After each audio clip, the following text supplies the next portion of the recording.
control then is based in fear.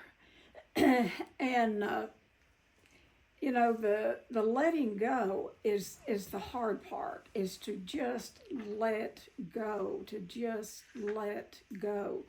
There's a story about this little boy that, and comes from an Al-Anon book, but anyway, it's about this little boy that had a yo-yo, the yo-yos on the string, and he got that string all tangled up and then took it to his mother and wanted her to straighten it out. And she looked at it and she said, "But you won't let go. You won't let go of the string." And that's what we do with God. We won't let go of the string. We want to turn it over. We want to give up control while holding on to the yo-yo string.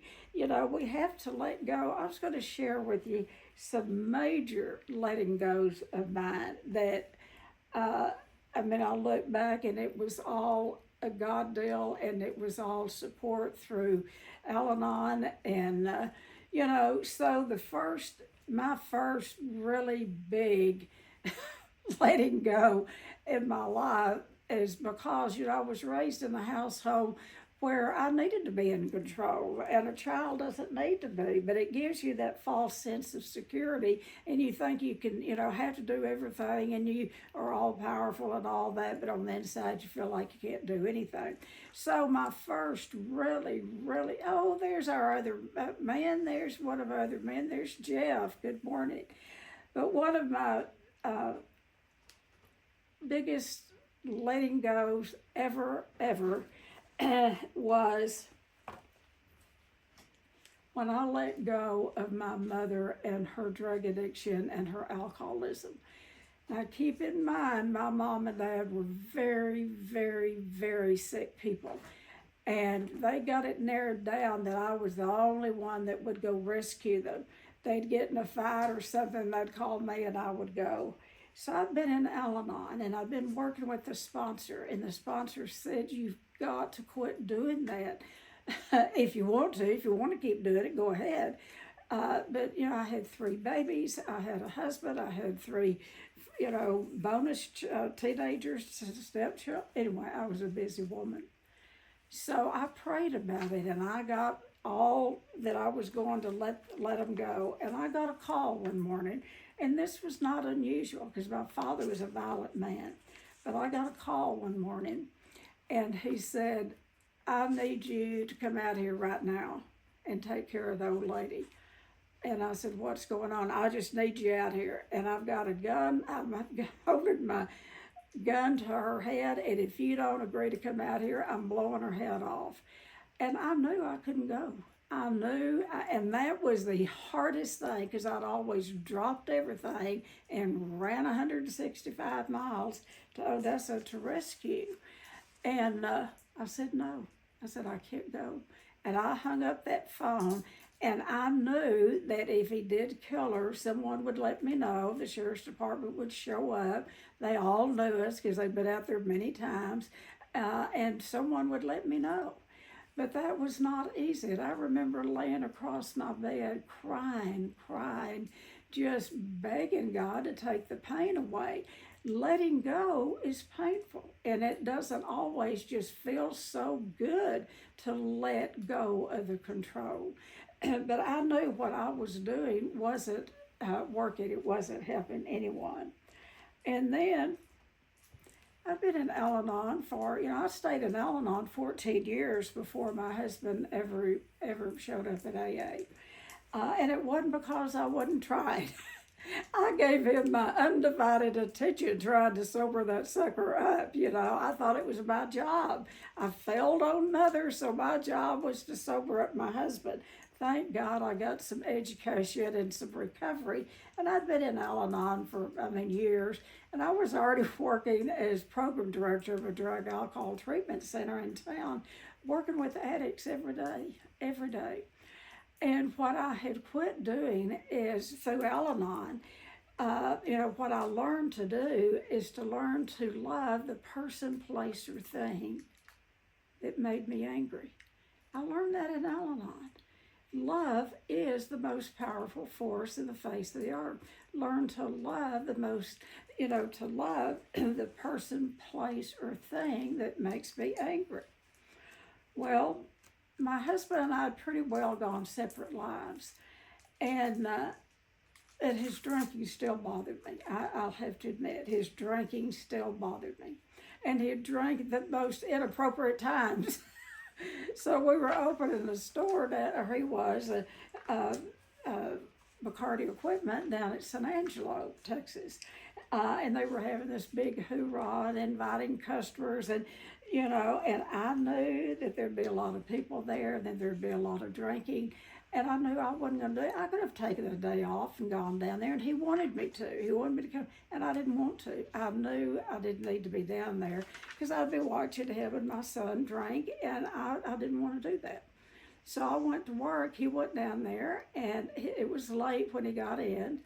And someone brought him home. He couldn't drive, and he came in, and that old part of my brain wanted to just let into him, blah, blah, blah, blah, blah. And what I did, and I remember it distinctly, I went up and I put my arms around him, and I said, honey, I know that you're sick. I know you're not bad.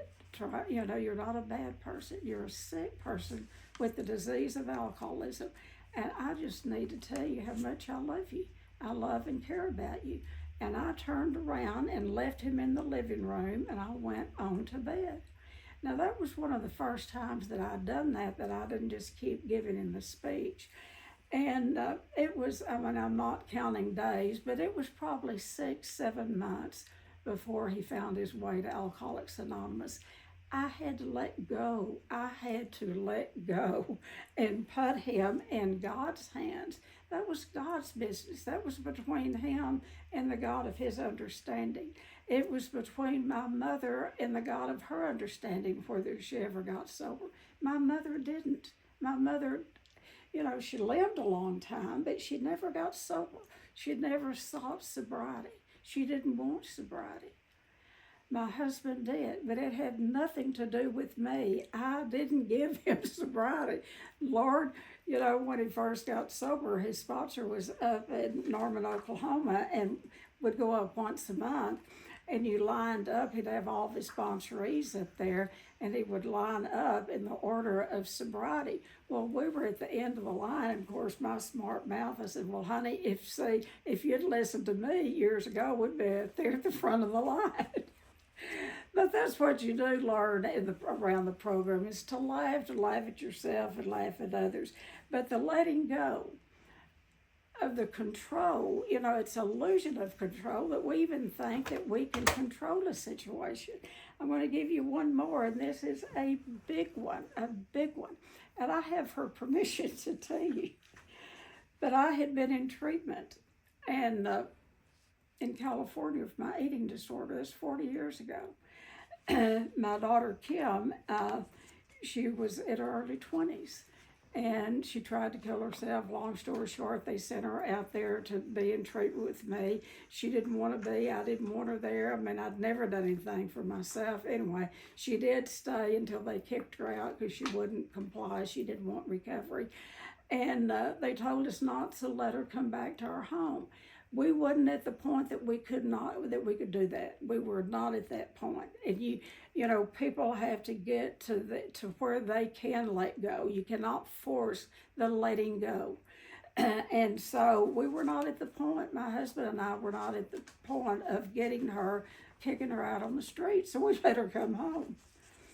And then I came home from treatment, and she was out doing her deal, drinking, drugging, staying out, causing chaos with her younger sister, causing chaos with us.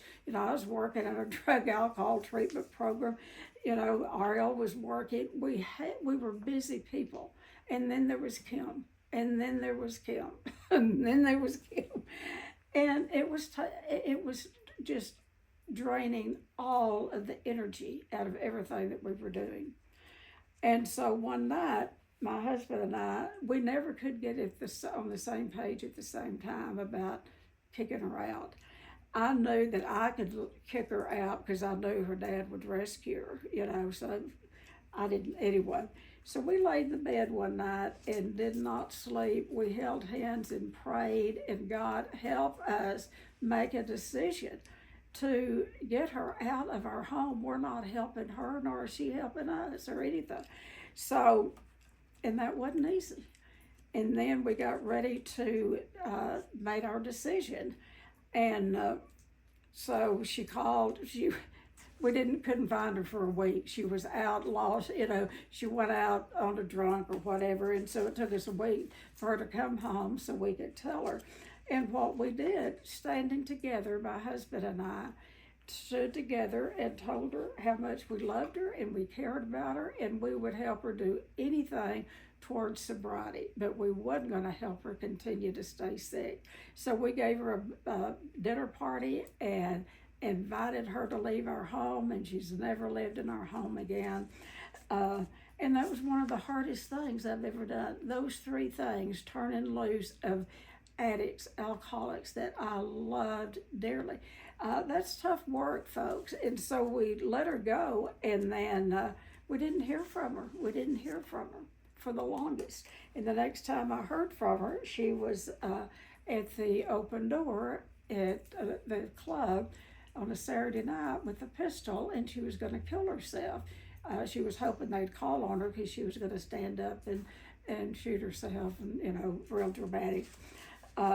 Long story short, I knew that we were at a point that we were going to really have to do something. So I committed her to Big Spring State Hospital. And if you don't think that is a lot of letting go, you don't know what it's like to have a drug addict love, someone that you love a lot. So we did that, and it came down time to sign the papers. My husband would not sign them. I had to sign them. And I don't regret it. And she stayed there for months. Every time she'd come up before the judge, they'd give her more time. So I'm not throwing bouquets at myself. What I'm saying is I got enough health on board, and I got enough recovery on board, and enough support on board that I could let the addicts in my life, let them go. And I'll tell you, when I came home from treatment, and my little husband let me go. Now, he didn't let me go very long because he didn't do a lot for me. But one of the things he did one morning, I'd been, he did everything concerning the cars. So I'd been in treatment. He came out for Family Week, and they taught him about codependency. And so as he was going to work that morning, one morning, he passed by me and he said, "Oh, by the way, you might want to get that sticker checked on your car." I didn't know it had a check. What do you mean, a sticker? What are you talking about? I thought he meant stickers out of the field, or I did not know what he was talking about. He said, "It's an inspection sticker." And he took me by the hand and we went out there. He said, "You have to have this, and it has to be done, in a timely manner, because you will get stopped and you'll get a ticket." I did not know that, because he'd always taken care of that. So he got him some little recovery in codependency and made me start going and getting my own sticker. And so, we had fun with recovery, and we would go to the extremes. Finally, we sat down one day and figured out what he would do for me and what I'd do for him, and not in a codependent way, but we'd have a conversation about it. So I'm just throwing out those things about control. And when we do try to control, it is about fear. In the 12, AA 12 and 12, there's a line in there that's one of my favorite. In the 12 and 12, it says, "Fear is a thread that runs through everything in our life. It's the fear of losing something that we already have, or not getting something that we think that's coming to us. Fear of losing or not getting." And what all that amounts to is what control is self-centeredness. It is the ultimate of self-centeredness. And we tell clients here that what we treat at Shades of Hope is the big C. That's what we can, it's not in the diagnostic manual under, the big C. But every client that we have ever gotten here has some form of control issues. And until they address their control issues, they will not give up their substance, because the substance helps them ease the pain of the control. When you're a controlling codependent and you're trying to control people in your household or on your street or in your town or in your country, when you're trying to do that, if you're an addict of any sort, what that control gives you is that feeling of loss and insecurity, because people don't mind you. You can't control the universe. And so if you're an addict, you've got that brain chemistry of an addict. What your brain will tell you is, go drink, get a drink, and you won't have to worry about controlling anything. It'll ease that pain. Go take a drug. Go eat something, go overeat. And once I'd start the overeating, I couldn't stop it. And then once I couldn't stop it, because I couldn't control my food, I couldn't control the intake of the alcohol I drank or the wine I drank, I by myself could not control it. And when I see, work with people, I'll tell you the hardest people to work with eating disorders, you'd think it would be the anorexics.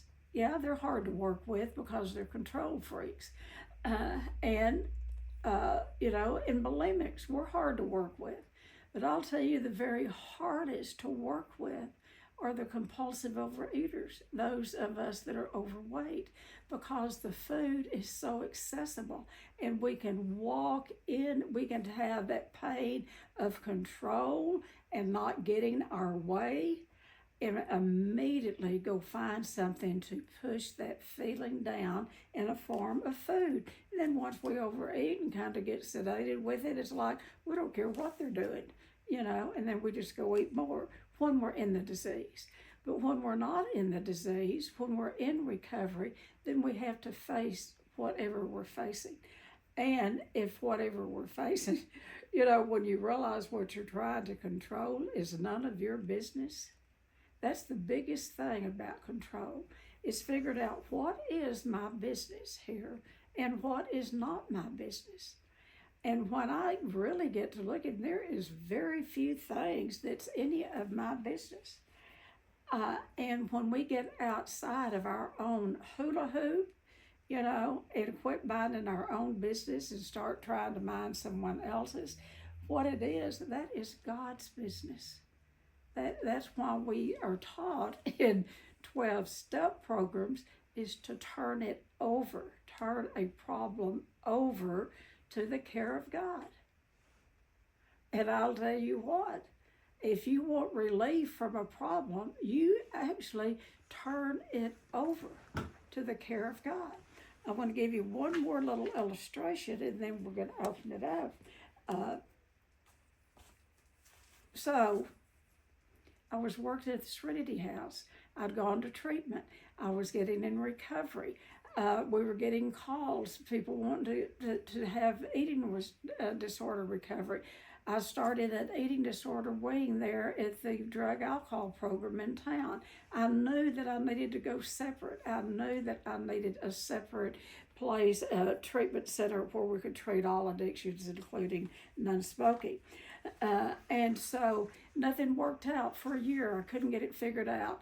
I worked with the board of directors. They wanted me to stay there and incorporate the eating disorder unit there. I knew that wouldn't work. I knew it wouldn't. And so I was at the end of my rope about what to do. And I've told this story before, that I had gone to Lubbock. My daughter was having a baby. The weather was cold. We got froze in.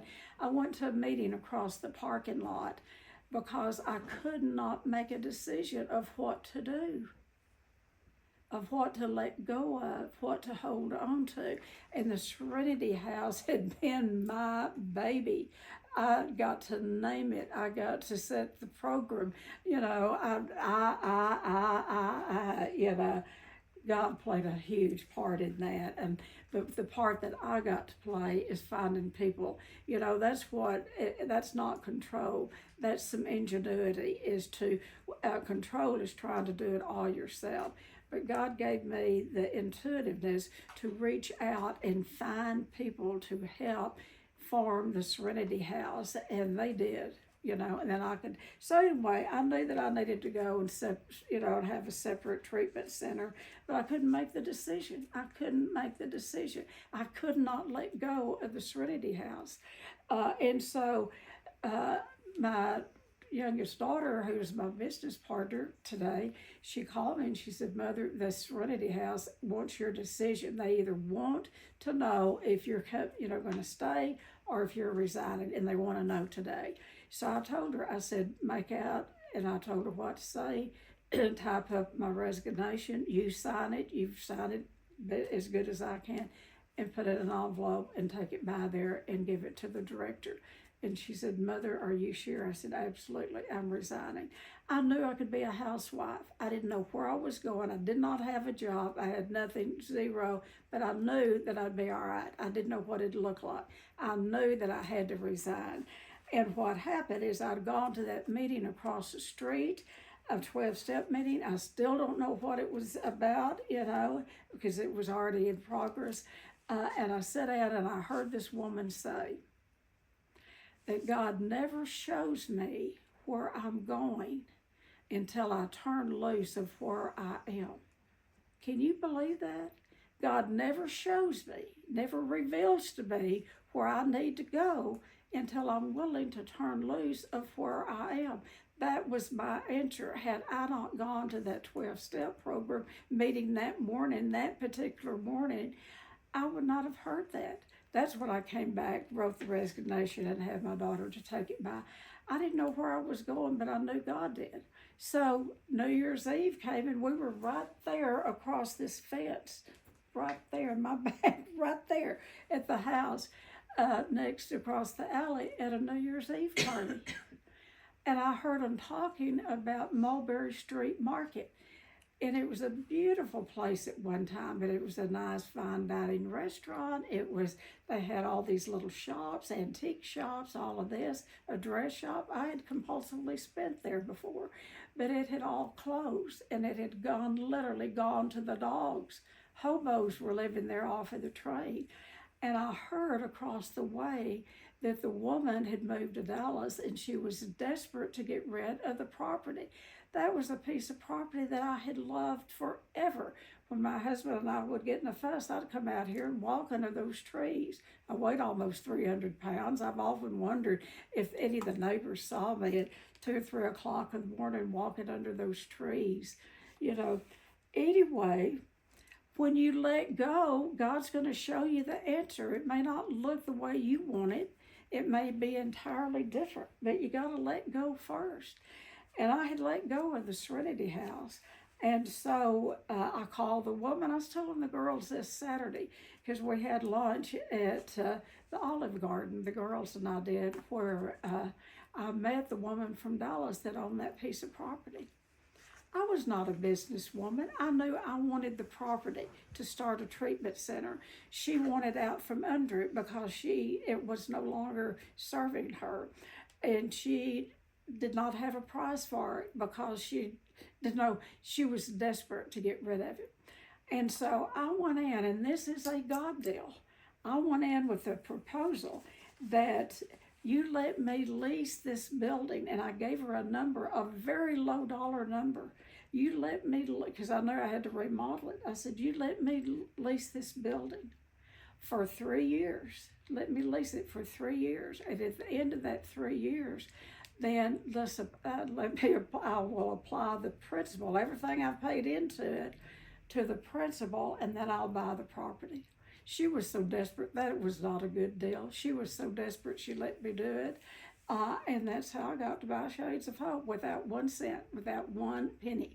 And that's a God deal. That is how God works. When we let go, He shows us a better way. So, and I'm just going to say this, Shades of Hope has served its purpose. Shades of Hope, we have treated thousands of people. Thank you, God. And now we are in the process of finding, stepping down, finding another way to go to continue, the intensives. That is the love of my life, doing intensives. And so that's what we're doing, is doing intensives and doing not inpatient, but private practice, seeing clients, on an hourly basis. So things change, and they'll change and change back and change again. But in order for them to change, we've got to turn loose of the control of it. We've got to turn loose of the control.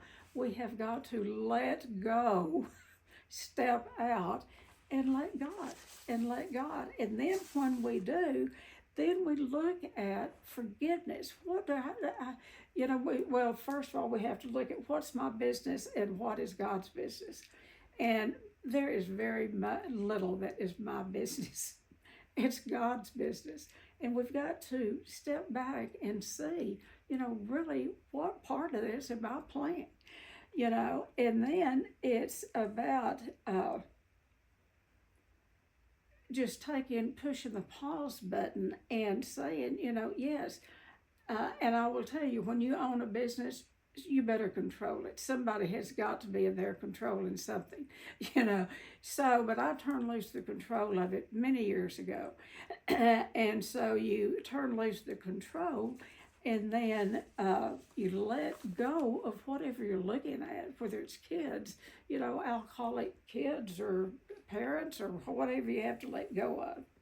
And then what I say a lot, you have to ask, does holding on to this really belong to me? Is it any of my business? Holding on to something that is really, does it serve me? And then there's a phrase that I love to say a lot, and I do it with people, I do it with situations, and what I say is, I'm just going to give that a good letting alone. Give it a good letting alone. Y'all ever heard that? Give it a good letting alone. Now, when you're sincere about that, just doesn't mean you're not going to love the person or the situation or you care less or anything. You're just going to give them a good letting alone. When you're dealing with people or any situation, it puts the problem where the problem belongs. It puts it where it belongs, where you can find some solution. And so forgiveness, then the last part of this is forgiveness. That forgiveness is not for them, folks. When someone harms us, forgiving is not about for them. It's for us. So we can live free. We can find some freedom. Forgiveness is not forgetting. It's about being willing to give up the pain. Forgiveness is about being willing to give up the pain. So because when I hold on to hurt and anger, what I do is I stay in that bad place, and pain does not feel good. Like I said, forgiveness doesn't change the past. It doesn't, but it changes how I carry it. We don't need to carry everything on our back. It's about forgiveness is letting go and going on down the road. Like my parents, there had to be a lot of forgiveness that I had to go through with my parents. Same way with my husband, same way with my daughter. But when I really took a good hard look at the disease of alcoholism, would I ask forgiveness from my loved ones if they had cancer? Would I ask forgiveness for them? I wanted everybody that I had enabled, in their addiction to, I wanted them to forgive me for, because I always would go overboard with everything. And there's no forgiveness. There's no forgiveness when there's a disease involved. They did not have to forgive me. I did not have to forgive them. What we had to do is to let go of each other and let go of the addiction. And then, God put the relationships together. We cannot put relationships together. People can't, but God can. So control is exhaustion. It leads to exhaustion. I mean, I can hardly say that word. It tires you out. If you are a control freak, it tires you out completely. And letting go brings peace, and forgiveness opens freedom. You're going to find freedom with forgiveness. Freedom. So, if this talk spoke to any of you, if you have gone through a time of needing to let go, maybe you're in the process right now of trying to let go of something or someone, maybe this will help you to do that and to understand control. That is an illusion. We don't really have control of anything. We're fooling ourselves when we do. But when we can step back and just let go, like that little boy when he turned that yo-yo, got it off of that string off of his finger and gave it to his mother, she could untangle the string. That's the same way with us. We get things so complicated and we just want God to figure it out, but we never let go. And so this is a lesson about, now there's a few things I guess that we have to control. I don't know, I get to control how late I sleep today. I used to be up at 5 o'clock every morning. I'm in charge of how late I sleep. So there's certain things that we can take charge of, but by and large, it's right inside this circle. This hula hoop is what I get to control and take charge of. And then the good part is I get to turn that over to God and ask Him for guidance. So that's what I have about control, letting go, forgiveness. And remember, forgiveness is not about forgetting. It's about letting go of the pain. If you want to hold on to the pain of what somebody has done to you, get after it. But if you're an addict, that is pretty dangerous to hold on to the pain. It's about being willing to give up the pain and let it go.